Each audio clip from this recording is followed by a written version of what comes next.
तभी ये होता है कि लोभ से लोभ चढ़ जाता है।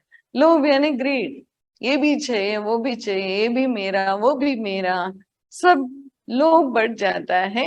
और उसके कारण फल की इच्छा, कि मैं ही क्यों करूं, मुझे कुछ मिले तो मैं करूं, नहीं मिले तो मैं क्यों करूं। तो हम लोग बोलते हैं ना, इसको सामने कुछ रख दो तो कर लेगा। अभी बच्चों को भी हम ऐसा करते हैं कि सामने कुछ रख देते हैं और बोलते हैं चल तो 1 घंटा पढ़ाई कर और तेरे को फिल्म देखने दे देंगे, या फिर मोबाइल दिलाएंगे, या फिर ये गेम दिला देंगे, ऐसे। सो ये लोभ से हम उनको प्रेरित करते हैं पढ़ने के लिए। सो वो वही बोल, लेकिन ये गुण कौन सा हुआ? देखो, कार्य सही है नहीं बाद में देखेंगे, लेकिन ये गुण कौन सा हुआ ये समझना है। गुण रजोगुण है। सो जहां पे हमने सामने कुछ इंग्लिश में कैरेट बोलते हैं, कैरेट स्टिक वगैरह, मतलब सामने कुछ लटका दिया, तो अपने आप बच्चा हो इंसान हो उसके तरफ प्रेरित होता है। तो अभी हम नौकरी पे जाते हैं तो उन लोग बोलते हैं दिवाली का बोनस मिलेगा, एवरी ईयर इंक्रीमेंट मिलेगा, फिर ऐसा 10-20% रेस होगा, प्रमोशन होगा। तो ये सब जो होगा होगा बोल रहे हैं, जिसकी वजह से हम लोग जल्दी से साइन अप कर लेते हैं, ये हो गया लोभ। वैसे तो आजकल हमारे मैकडोनल्ड में सब जगह पे बाय 2 गेट 1 तो ये क्या हो गया, हम लोग को तीसरा बर्गर नहीं चाहिए फिर भी हम ले लेते हैं क्योंकि फ्री में मिल रहा है। तो ये लोभ हो गया ना, फिर उसका क्या करना। तो ऐसे हमको एडवर्टाइजमेंट से और ये जो जहाँ देखो सोसाइटी में, तो अभी हमको खरीदना नहीं है कुछ, लेकिन हम ड्रेस खरीदने जाते हैं, वहां बाय 2 गेट 1 हो जाता है, तो लगता है 2 खरीद ही लेंगे ना, तीसरा ऐसे ही मुफ्त में मिल रहा है। तो ये लोभ, हम लोग का जो लोभ है वो दुकान वाले यूज कर रहे हैं।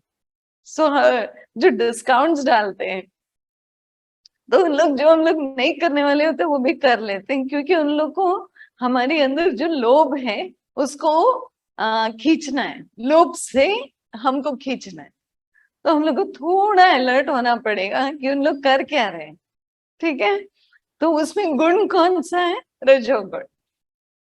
तो जहां रजस होगा वहीं पे खिंचाव होगा, वहीं पे लोभ आएगा, नहीं तो लोभ नहीं आएगा। तब लोभ की उत्पन्न होने के कारण फल की इच्छा से कार्यों को करने की प्रवृत्ति।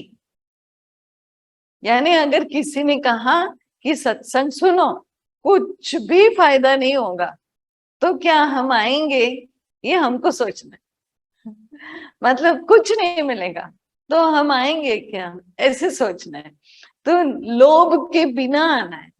तो अभी कोई बोलते चलो ये पूजा कर लो, 108 मंत्र कर लो, सबका अच्छा हो जाएगा, तुम्हारे पाप धुल जाएंगे, तो हम करेंगे, नहीं तो हम नहीं करेंगे।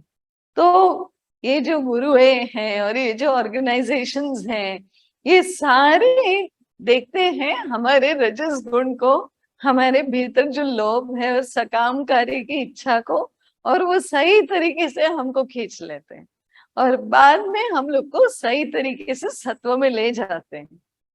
तो हमारे रजस की जरूरत है, क्योंकि कई लोग होंगे जो ये 108 मंत्र बोलो पुण्य मिलेगा बोलने वाले बोलेंगे, लेकिन वो फिर भी नहीं उठेंगे, वो आएंगे तमस में। तो ये जो गुरुए हैं उनका इंटेंशन बहुत क्लियर होता है कि इनका जो रजस का जो लोभ है इसको हम लोग ले लेंगे और इससे खींच के उनको उनको मार्ग पे सत्व पे ले जाएंगे। So this is the planning. लेकिन रजस ना हो तो वो खींच ही नहीं पाते, वो हमको इस मार्ग पे ला ही नहीं पाते। तो इसके लिए हम लोग को ये नहीं देखना है कि क्या क्या हो रहा है, ये देखना है कि गुण कौन सा चल रहा है। फोकस और ध्यान गुणों पर।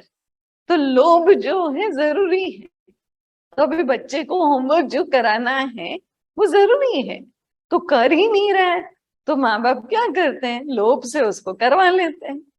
देखो चॉकलेट दे दूंगी, आइसक्रीम दे दूंगी, चल बेटा कर ले, बेटी कर ले करके जो बोलते हैं, उनका इंटेंशन बहुत क्लियर है कि उसका कार्य हो जाए। वो सही मार्ग पे चले।